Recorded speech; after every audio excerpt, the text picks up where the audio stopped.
बिस्मिल्लाहिर्रहमानिर्रहीम। Dear students, आज के लेक्चर के अंदर हम एक्सप्लेन करेंगे law of conservation of linear momentum. लेकिन इसको समझने से पहले हमें एक टर्म को जानना ज़रूरी है जिसको हम कहते हैं आइसोलेटेड सिस्टम। आइसोलेटेड सिस्टम क्या होता है?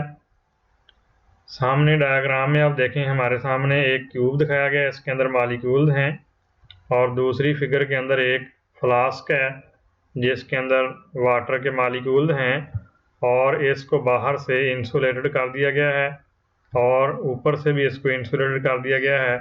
यानी इसके अंदर no heat enters and no mass enters.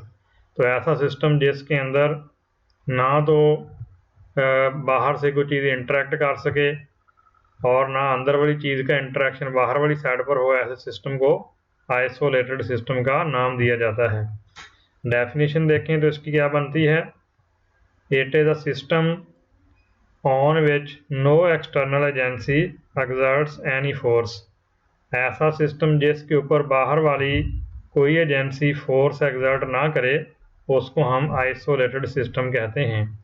इसकी एग्जांपल देखें, the molecules of A gas enclosed in a glass vessel. ये ऊपर जो एग्जांपल बयान की गई थी, इसके अंदर पानी के मॉलिक्यूल हैं जिनको शीशे के एक बर्तन के अंदर बंद किया गया है एट कांस्टेंट टेम्परेचर, और इसका टेम्परेचर कांस्टेंट रखा गया है। यानी ना इसमें हीट एंटर हो रही है ना इसके अंदर मास एंटर हो रहा है, बल्कि हर तरफ से इसको इंसुलेटेड कर दिया गया है। The molecules can collide with one another. इस सिस्टम के अंदर मॉलिक्यूल्स जो हैं अपने आप से टकरा सकते हैं because of their random motion, but being enclosed by glass vessel no external agency can exert a force on them. लेकिन बाहर वाले सिस्टम या बाहर वाली कोई भी चीज़ जो है इस पर फोर्स एक्सर्ट नहीं कर सकती, ऐसे सिस्टम को आइसोलेटेड सिस्टम का नाम दिया जाता है। तो हमारा जो law of conservation of linear momentum है इसी सिस्टम के ऊपर ही एक्सप्लेन किया जाता है। देखें, हमारे पास टू बॉल हैं। एक बॉल है जिसका मास m1 है, वो वेलोसिटी v1 से आ रहा था। दोबारा देखें, टू बॉल्स हैं moving in the same direction with velocity v1 and v2 collide, and after collision their velocities will become v1 prime and v2 prime। तो एक्सप्लेनेशन में हमारे पास दो बॉल दिखाए गए हैं। पहली बॉल की वेलोसिटी v1 है, दूसरी बॉल की वेलोसिटी v2 है। ये दोनों एक ही डायरेक्शन में आ रहे थे, फिर ये दोनों कोलाइड हुए और कोलिजन के बाद पहली बॉल की फाइनल वेलोसिटी v1 प्राइम और दूसरी बॉल की फाइनल वेलोसिटी v2 प्राइम हो जाती है। तो इनको एक्सप्लेन करने के लिए हम कहते हैं consider an isolated system of two smooth hard interacting balls of masses m1 and m2 moving along the same straight line in the same direction with velocities v1 and v2 respectively. Both the balls collide and after collision ball of mass m1 moves with velocity v1 prime and m2 moves with velocity v2 prime. The change in momentum of mass m1 is given by the equation f cross t equal है mvf minus mvi। यहाँ f से मुराद force है, multiply की अलामत है और t से मुराद time है। ये इम्पल्स कहलाती है जिसको हम चेंज इन मोमेंटम कहते हैं। तो ये इक्वेशन बराबर है mvf यानी फाइनल मोमेंटम माइनस mvi के। लिहाजा ये वाली इक्वेशन जो है हम फर्स्ट बॉल पे लगाएंगे तो उसको लिखेंगे f prime cross t equal होगा m1 v1 प्राइम यानी फाइनल मोमेंटम पहली बॉल का minus m1 v1 initial momentum.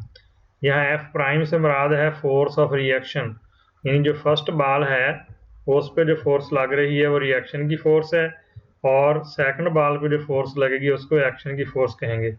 Similarly for the ball of mass m2 we have, दूसरी बॉल के लिए हमारे पास इक्वेशन बनेगी f cross t equal m2 v2 prime minus m2 v2, यानी ये एक्शन की फोर्स है और ये यानी सेकंड बॉल का final momentum minus initial ball का फाइनल मोमेंटम है। यानी दूसरी बॉल का यानी फाइनल मोमेंटम माइनस उसी बॉल का ही इनिशियल मोमेंटम। इन दोनों इक्वेशन को ऐड करें तो आप देखें जो हमारे पास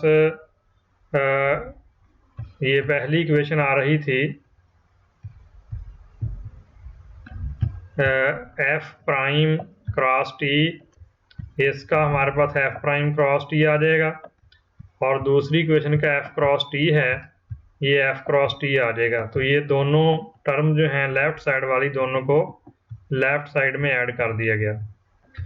अब राइट साइड पर देखें तो हमारे पास फर्स्ट इक्वेशन जो आ रही थी उसकी राइट साइड में आ रहा है m1v1 प्राइम माइनस m1v1, तो इसको हमने यहाँ ला के जमा किया m1v1 प्राइम माइनस m1v1, जबकि दूसरी इक्वेशन की जो राइट साइड है m2v2 प्राइम माइनस m2v2, उसको हमने यहाँ जमा किया।